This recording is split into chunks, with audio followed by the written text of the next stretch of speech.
হয়ে এই কার্যক্রম পরিচালনা করছে। এর মধ্যে আমাদের উল্লেখযোগ্য হচ্ছে আমরা বিশ্বব্যাপী প্রজেক্টে $300 মিলিয়ন খরচ করছি। স্কলারশিপে ছাত্রবৃত্তিতে $7 মিলিয়ন আমাদের বাজেট। স্যানিটেশনে $150 মিলিয়ন, ক্লিন ওয়াটারে $100 মিলিয়ন আমরা ব্যয় করছি। এনভায়রনমেন্টের জন্য আমরা $9 মিলিয়ন এবং অন্যান্য প্রজেক্ট বাস্তবায়ন করছি। আমাদের স্বাস্থ্য, শিক্ষা, বেকারদের প্রশিক্ষণ, ছাত্রবৃত্তি, রোটারি স্কুল, কলেজ আমাদের আছে। দেশের বিভিন্ন অঞ্চলে হাসপাতাল রয়েছে, ভোকেশনাল ট্রেনিং ইনস্টিটিউট রয়েছে, আরো অনেক কার্যক্রম বিবরণ আমরা আমাদের ডিস্ট্রিক্ট কোঅর্ডিনেটরের কাছ থেকে শুনব। আমি এখন ফ্লোর দিচ্ছি ডিস্ট্রিক্ট কোঅর্ডিনেটর, আমাদের সাবেক সফল গভর্নর রোটারিয়ান ডক্টর ইশতিয়াক জামানকে। তিনি প্রথমে আমাদের নেতৃবৃন্দকে পরিচয় করিয়ে দেবেন, তারপরে আমরা তার কাছ থেকে তার বক্তব্য শুনব। ধন্যবাদ। ধন্যবাদ আবুল খায়ের চৌধুরী। আবুল খায়ের চৌধুরী আমাদের বিশিষ্ট সাংবাদিক, সেটা জানেনই, আপনাদেরই একজন সহকর্মী, সিনিয়র সহকর্মী, বা রোটারির একজন খুব বড় একজন আমাদের লিডার, রোটারি লিডার। অ্যান্ড বুঝতে পারছেন আমাদের অনেক স্তরের কথা সারা বিশ্বব্যাপী বলেছেন।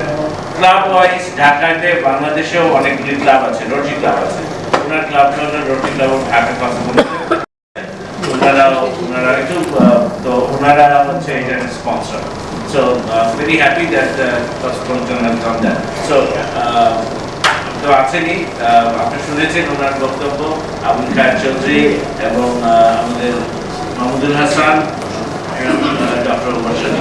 তো ওনারা দুজনই আছেন, প্রেসিডেন্ট এবং next year president. So thank you so much. আমার সঙ্গে আজকে আরো আছেন,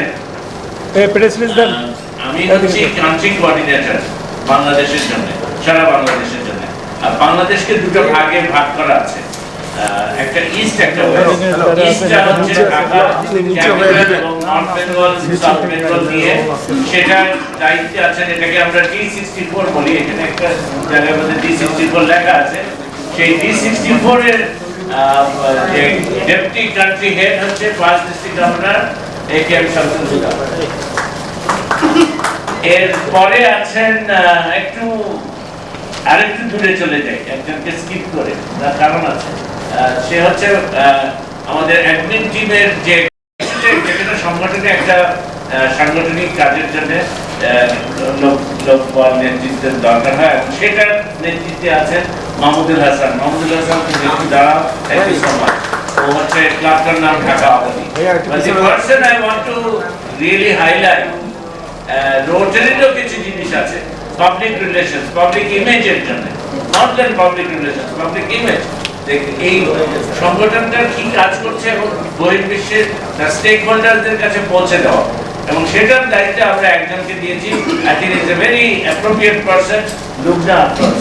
লুবনা আফরোজ হচ্ছেন ডিরেক্টর গ্লোবাল টেলিভিশন এবং অন্যান্য কাজে জড়িত আছেন। So I am very happy উনি এই কাজটা করছেন। যদিও ইস্টের বাংলাদেশ এবং ক্যাপিটাল নিয়ে শুরু করার কথা ছিল, but she is doing it throughout the country. So this are my teammates and we are here. আপনাদের সামনে আমাদের বক্তব্য তুলে ধরতে চাই। এটা হচ্ছে রোটারিতে যে কোনো কাজ শুরু হয়, যেরকম একটা ক্যালেন্ডার ইয়ার আছে, 1 জানুয়ারি থেকে 31 ডিসেম্বর একটা ক্যালেন্ডার শেষ হয়ে যায়। রোটারিতে বাংলাদেশ সরকার যেরকম অনেকগুলো সরকার আছে, জুলাই টু জুন পর্যন্ত হয়, ফার্স্ট জুলাই থেকে 30 জুন। সো বাংলাদেশ সরকারের যেরকম আপনারা দেখেন বিভিন্ন সময় 30 জুনে ইয়ারটা শেষ হয়ে যাচ্ছে, ফাইন্যান্সিয়াল ইয়ার। রোটারির ইয়ারও ফার্স্ট জুলাইতে শুরু হয়, 30 জুনে শেষ হয়। তো আমরা আমাদের যে টিম সংগঠন আছে, এখানে একটা খুব মজার বিষয় হচ্ছে এই যে সারা বিশ্বে যত এই আমেরিকা বলেন, ইউরোপ বলেন, এশিয়া বলেন, বাংলাদেশে বলেন, প্রেসিডেন্ট এবং এবং নেতৃত্বে যারা আছেন, যে কোনো এখানে কোনো কেয়ারটেকার কোনো গভর্নমেন্টের দরকার হয় না। 30th জুনের শেষ হলে রাত 12টার পর automatically he or she is no longer president. একটা বড় একটা জিনিস 1 জুলাইতে উনি আরেকজনের কাছে দিয়ে দিচ্ছে, আর এটা একসঙ্গে সারা বিশ্বে হচ্ছে। That's exactly which is happening. এটা হয়ে এসছে, এভাবে হয়েছে, আমার বেলা প্রত্যেকের বেলায় এটা হয়েছে। So 30th জুনে আমরা করার একটা কারণ হচ্ছে আমরা এই বছরটা এই 2024-25 1 জুলাই 2024 থেকে 30th জুন 2025 পর্যন্ত আমরা অনেক কিছু করেছি।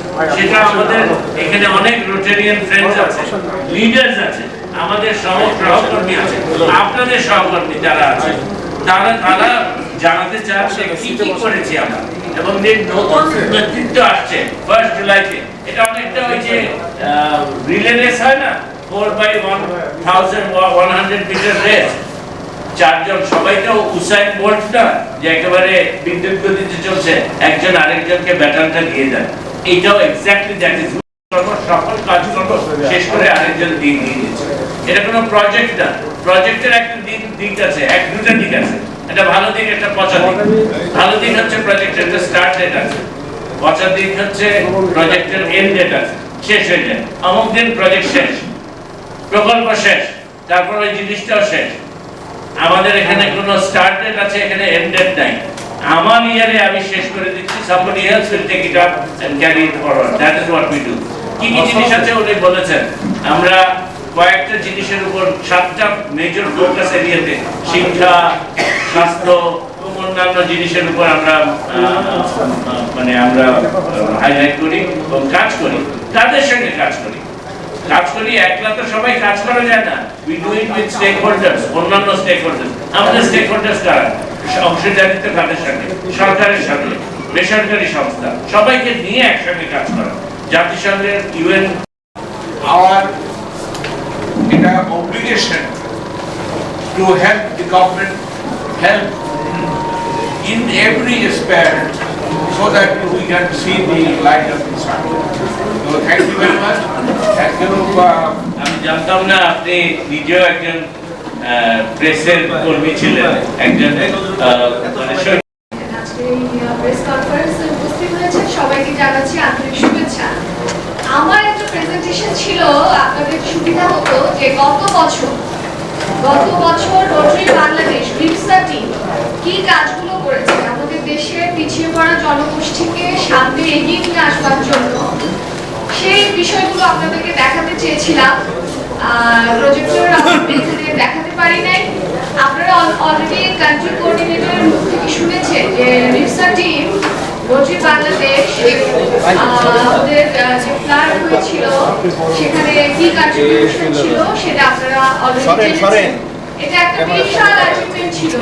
আরআই থেকে আমরা একটা ফান্ড পেয়েছিলাম, এছাড়াও আমাদের সব ক্লাবগুলোকে সাথে নিয়ে আমরা একটা বড় কাজ করার সুযোগ পেয়েছি। সেখানে ঘর বাড়ি করে দেওয়া হয়েছে এবং সার, বীজ, কীটনাশক দেওয়া হয়েছিল, বাচ্চাদেরকে তাদের শিক্ষা উপকরণ দেওয়া হয়েছিল।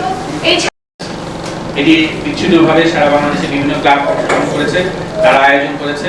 তো এই আয়োজনের মাধ্যমে সারা বাংলাদেশ থেকে আমরা খুঁজে বের করেছি যাদের শাড়ি অপারেশন করা দরকার কিন্তু সেই সামর্থ্য নেই, তাদেরকে ফ্রি শাড়ি অপারেশনের ব্যবস্থা করা হয়েছে। এটি তো অপারেশন করা হয়েছে, কিন্তু এর বাইরেও প্রায় 10,000 পেশেন্টের চোখ পরীক্ষা করে দেখা হয়েছে যে তাদের চোখের আই ভিশন ঠিক আছে। হেলথ সেক্টরে আমাদের অনেকগুলো হাসপাতাল আছে, আপনার গেলে দেখবেন সেখানে রোটারির ব্র্যান্ডিং করা হয়েছে, রোটারির নাম লেখা হয়েছে। কারণ কি, ওখানে আমরা আমাদের বিভিন্ন ফান্ড থেকে টাকা দিয়ে ICU unit, X-ray unit, ultrasonogram unit, এই জিনিসগুলো আমরা ওখানে ডোনেট করেছি, যাতে সেই হাসপাতালগুলো আরো বেটার আপনাদেরকে সার্ভিস দিতে পারে। আমরা তো অনেক বেশি হেলথ সেক্টরে কমার্শিয়াল হয়ে গিয়েছি, সেখানে ফ্রি হেলথ ক্যাম্পের ব্যবস্থা করা, হাসপাতালগুলোতে যাতে বিনামূল্যে কিংবা স্বল্পমূল্যে চিকিৎসা সেবা পাওয়া যায়, সেই কারণে হাসপাতালগুলোকে আমরা ইনভলভ করি। হাসপাতালগুলোর সাথে আমরা কাজ করি। আমাদের নিজস্ব বেশ কিছু হাসপাতাল আছে, সেটা খুলনাতে আছে, সেটা কুষ্টিয়া। শেষ দিবস আজকে। আমি rotary club of Dhaka customer president ছিলাম, এখন আছে আজকে পর্যন্ত। তো এই 15 বছরে আমাদের 350টি ক্লাবের প্রচুর সংখ্যক প্রকল্প হয়েছে ইতিমধ্যে রোটারি এরিয়া ফোকাস যে 7টি এরিয়া ফোকাস রয়েছে তার ভিতরে প্রচুর প্রজেক্ট রয়েছে ইতিমধ্যে 2026 প্রজেক্টের কথা মেনশন করেছে। আমরা প্রত্যেক ক্লাবে বিভিন্ন রকম প্রজেক্টে আমি ক্যাটাগরি যদি বলতে পারি রোটারি ক্লাব কার্যকরীর পক্ষ থেকে আমাদের সংখ্যা ছিল 50-এর অধিক।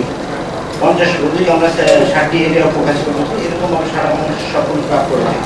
আমি এর বাইরে গিয়ে যে বিষয়টি বলতে চেয়েছি, আমরা রিপসের টিম আজকে এই প্রেস রিলিজটি করছি। গত বছর আমি যখন প্রেসিডেন্ট ছিলাম এই প্রেস কনফারেন্সটি আমার হোস্ট করার কথা ছিল আমার এরিয়া আমাদের পিডিপি মহোদয়